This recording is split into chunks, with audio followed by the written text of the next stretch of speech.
I want to talk about a subject which I think is possibly the last taboo, or at least it's a subject that we don't like talking about. And we haven't really talked about this subject for many times, perhaps over 100 years now, whereas in the Victorian period and before, this was very much part of life, and people understood that it was a thing and that we would have to deal with it. And of course it is something that we're all going to have to deal with it, and that of course is death. And this is brought about because a friend of mine recently, who I was hoping to see, said to me, "Richard, I don't think I'm going to be able to see you in the foreseeable future because a family member has inadvertently died, that had a hemorrhage, and it obviously caused huge consternation for the family, a great loss, of course, and people were, everything is disrupted by such a thing. And when it happens, as of course it's happening quite a lot at the moment, what with certain medical interventions put in and also a number of other things that we are managing to pollute the planet with, is causing people's lives to shorten. And as I say, it is a huge disruptor for people and a shock. Now, there is this notion, and we've had this notion given to us for, again, certainly the last 80 years, I suppose, perhaps a little bit longer. It's a very strange notion that people subscribe to, and it's not that it's taught in schools, but it does seem to be prevalent in our conversation and society, that when you die, that's it. That's the end of it. Bang, you're gone. Your life is over and it's finished. Now, I find this notion extremely bizarre that people would even think like that, because I don't know whether you've sat quietly in the stillness and thought about who you are and what you are, and realized or come to a conclusion that perhaps actually we're not what we think we are, or what perhaps mainstream media kind of give the impression that we are, and that is just simply a being that moves about on the planet, and then at the end of its life cycle drops down dead. That's it. It's now black oblivion, nothing. That's the end of it, that we seem to have sprung into life from somewhere, and we live however many years it is, and that's it. And if we don't make the most of it, then we are really stupid. And of course, on the one hand, it would be very advisable to make the most of your life if that was the truth of it, if that was actually all we had, why we spend time going to work, working for other people in jobs that we do not actually enjoy, why we spend our lives doing things that we are of no benefit to us at all, if this little time period, this little window is all we have. But of course, I believe, and many others do believe, that is a nonsense. That actually, if you sit and you work out who you really are and what you are as a soul, as some form of consciousness peering out of this flesh and blood body, that this is we're only in this for a period. It's like getting into a car on a journey.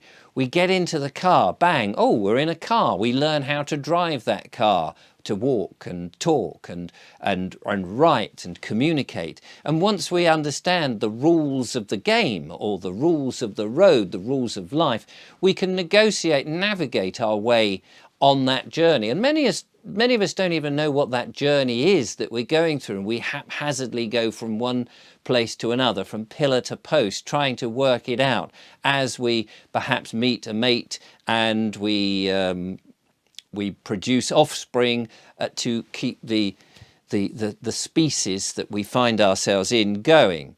And of course, in a car journey, you don't do that as such, but you're navigating, where am I going to? What is my destination? And in some respects, then we get to our destination and we step out of the car, and then what? Is that it?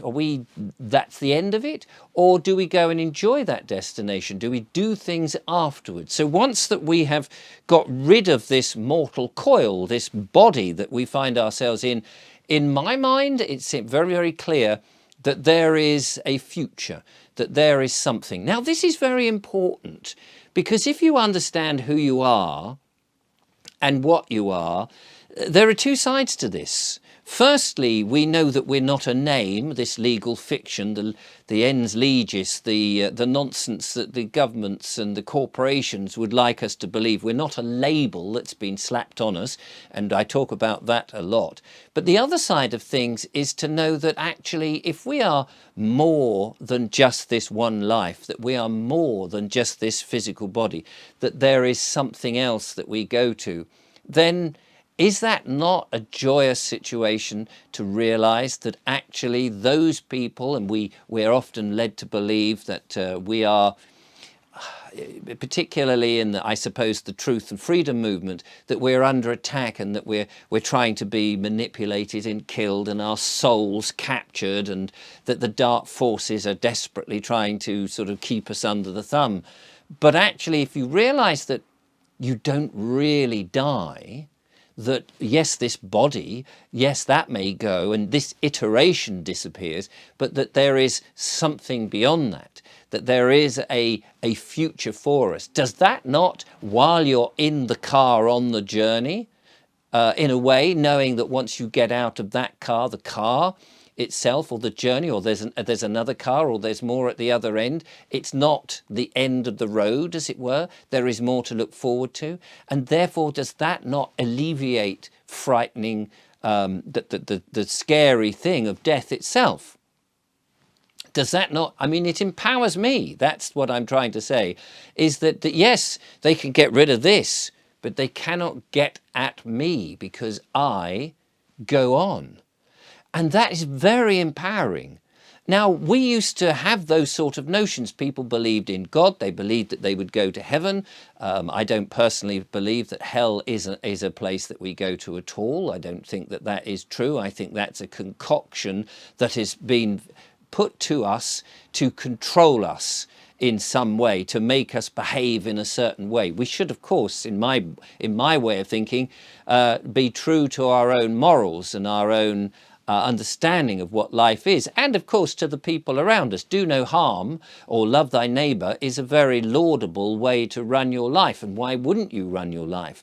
And if, and I don't know if it's true, there is such thing as karma, then why would you even risk doing bad to other people if it is likely to come back to you?